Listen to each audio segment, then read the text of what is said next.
What's up, adventuresses? In today's episode, I'm going to be sharing why Egypt needs to be on your horse riding bucket list. We're going to be covering some travel tips, some highlights that you don't want to miss, as well as, of course, where you can actually book your trip and ride horses in Egypt. I'm going to be discussing things which are actually found in our World Travel Guide for Equestrians book. So Egypt is in here. So if you don't already have this book, then you can actually order a copy on Amazon worldwide. And you can also grab a free ebook version of this simply by clicking on the link in the description below. So this book basically has listings of horse riding places in a variety of different countries. And it has a lot of useful information. You know, it talks about safety tips. There's different tips, like as far as maybe some key phrases or, words in the language that you need, or, in Egypt, maybe the dress code, which I'm going to cover a little bit in the video today. But this book has a lot of information, trips, highlights, things that you can do and see. And then also, if you're searching for, budget-friendly trips or something a little bit more luxurious, I would definitely grab a copy of this book today. So, before I get started, if you could do me a favor and just hit the subscribe button and the like button, that actually helps with the YouTube algorithm so that other people can find this video. Without any further delay, let's get to it. I'm going to be talking you through Egypt, the land of pharaohs and ancient Egyptian history. Okay, this is a country that I personally have lived. I lived there twice, both times for about a year, and I loved Egypt. I loved living there. I speak some Egyptian Arabic, and I worked at a variety of different stables. So I worked mostly with show jumping horses, but also polo ponies as well.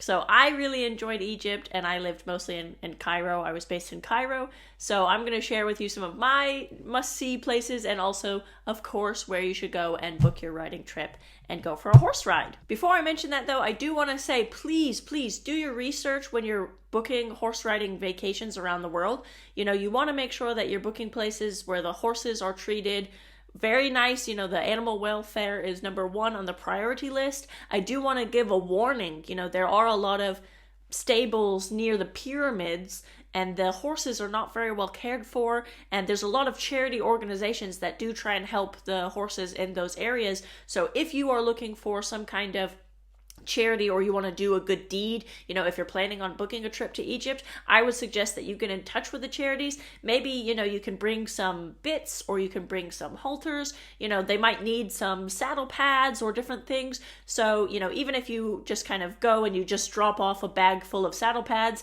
probably the charities will be more than happy to accept these. Also maybe vaccines or different things. I don't know. You might want to reach out to them. So definitely try and get in touch with some charitable organizations, and, try and avoid some of the local pyramid tourist riding horses, because they are a bit skinny and they don't necessarily know which tack fits their horses, and they don't really care for them as well. So, in this book, I'm not going to be covering those stables. I'm going to actually talk to you today about a stables which is actually having well cared for horses. So I'm going to be mentioning that. Obviously, you want to stay to the end so you find out where you can go and you can ride. But I do just want to say a disclaimer, be careful and cautious when you are booking trips abroad. Make sure that the horse welfare does come first.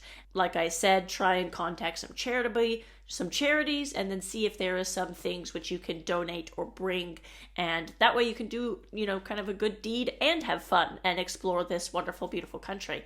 So most of the locals, they don't actually know that they're mistreating the horses. They actually love the horses, most of them, but they just have no idea, what kind of bits and how to fit it. So, even just helping them, with simple, small gestures like that, it can make a world of difference. So thank you guys so much. I know that you guys are doers, and you're definitely going to take advantage and, be able to help.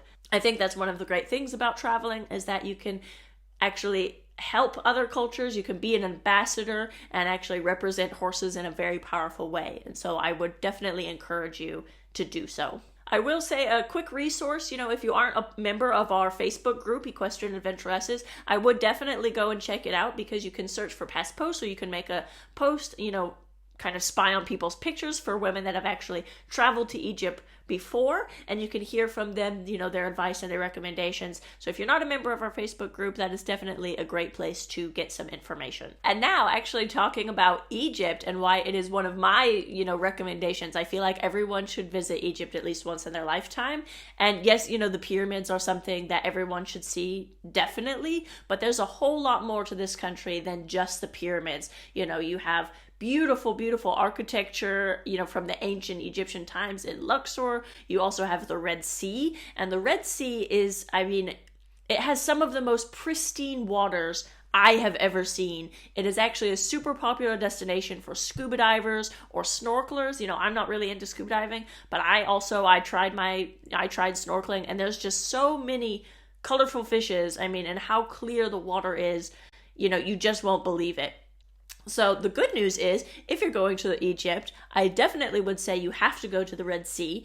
And luckily, that is also where you can find one of the places that you can ride horses in Egypt.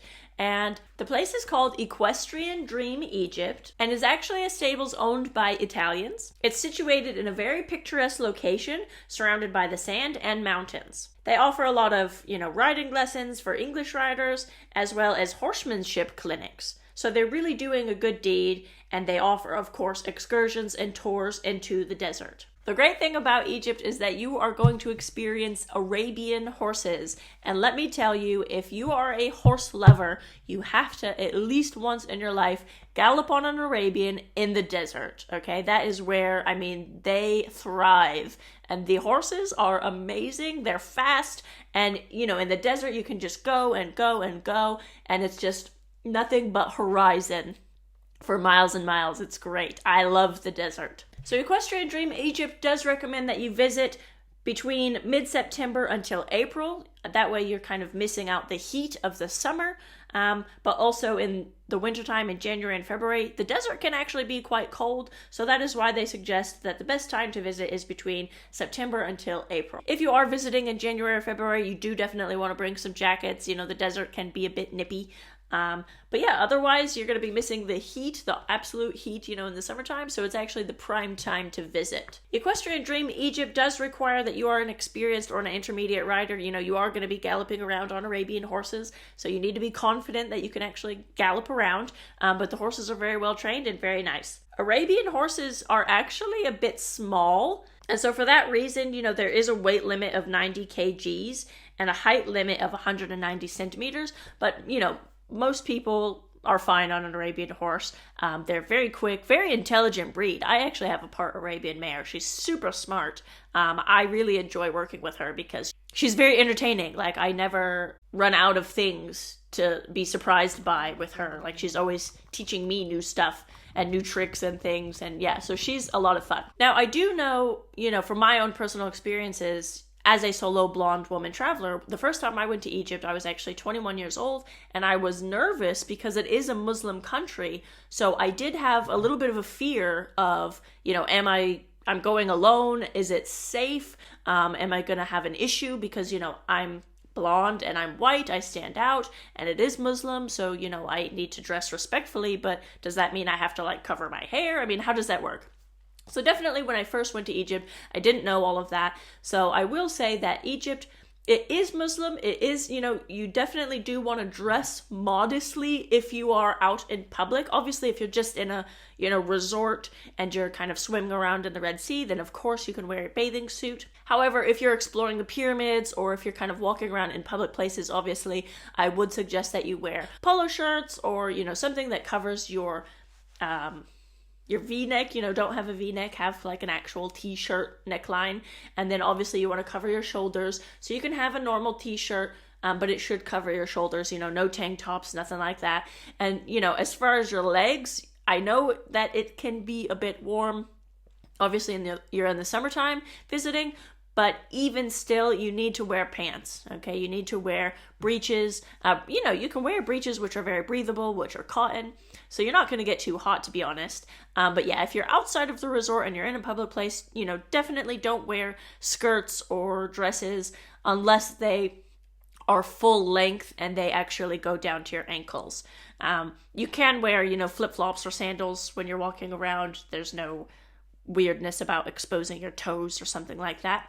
But yeah, just try and dress a little bit more modest and respectful, and then that way the locals will actually see you as respecting their culture, and they'll be more friendly and more kind to you, obviously. They won't stare as much. If you're interested in traveling the world on horses and you're a little bit nervous, you know, you don't really know where to start or how to manage things, then I would definitely recommend checking out our masterclass. This is the Equestrian Adventuresses Masterclass. Again, I'm going to include a link in the description. It's like a 7-hour video course, and it covers, you know, women's travel safety and goal setting, and of course, horse riding to be able to have like a sticky butt and ride any type of horse no matter what situation. So we're going to give you a lot of techniques to actually build your riding skills and confidence in the saddle and out of the saddle with horses. So it's definitely worth checking out if you haven't already. You can find it on equestrianadventuresses.com or just check the description below for the link. Now, as far as some highlights of things that I would say that you must see, so definitely the Red Sea, as I already mentioned, and of course the pyramids. Now, there's another pyramid that not as many people know about. It's the Step Pyramids. It's in Saqqara. It's not very far from the actual pyramids of Giza, but it is actually older than the pyramids of Giza. And it is a step pyramid, exactly how it sounds. Usually it's not as touristy, you know, there's less people there, and you can actually go, you can see a lot of hieroglyphs, and I found it a little bit more fun to explore the Saqqara pyramids. I really enjoyed my visit there. Another thing, obviously, is the museum in Cairo. I would definitely recommend. There's so much stuff in the museum.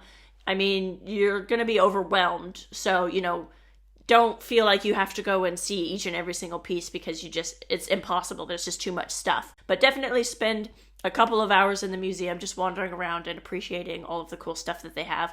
Especially there is a little animal room in the museum, and they do have like a mummified horse, which, yeah, it was kind of interesting to see that somebody actually sort of wanted to bring their precious mare, of course it was a mare, in the afterlife. So yeah, the animal room is definitely interesting. So I would highly recommend visiting the museum. And of course, you have to see the Nile. So there are chances that you can go and you can actually hire a felucca boat for the day, and you can actually go up and down the Nile, which is quite lovely. And then of course, there's also quite a few hotels or restaurants that are on the Nile itself, so you can actually sit in the evening time, drink your Egyptian tea, which I also definitely recommend, and you can just kind of watch the boats going by, and I really enjoyed it. And then, of course, you know, riding in the desert on an Arabian horse as an equestrian, like, you gotta do it. If you are looking for other places that you can ride, in our World Travel Guide, obviously we have a whole variety of countries with lots of information about tips and highlights and things that you should do. So definitely grab a copy of this. But then also, if you want a list of a whole bunch of different stables in Egypt, then I would definitely recommend that you go to Amazon and you get our Horse Riding in Every Country catalog book. This is basically, it's like a phone book directory. So it literally lists like a whole bunch of stables in every single country. It's got 180 countries in here. So this is something very good that I like to have like on my desk because I think it's just like a really useful tool to have. And then I could just go and then check out their website and job done. That's it for this video. Thank you so much for watching, and happy trails!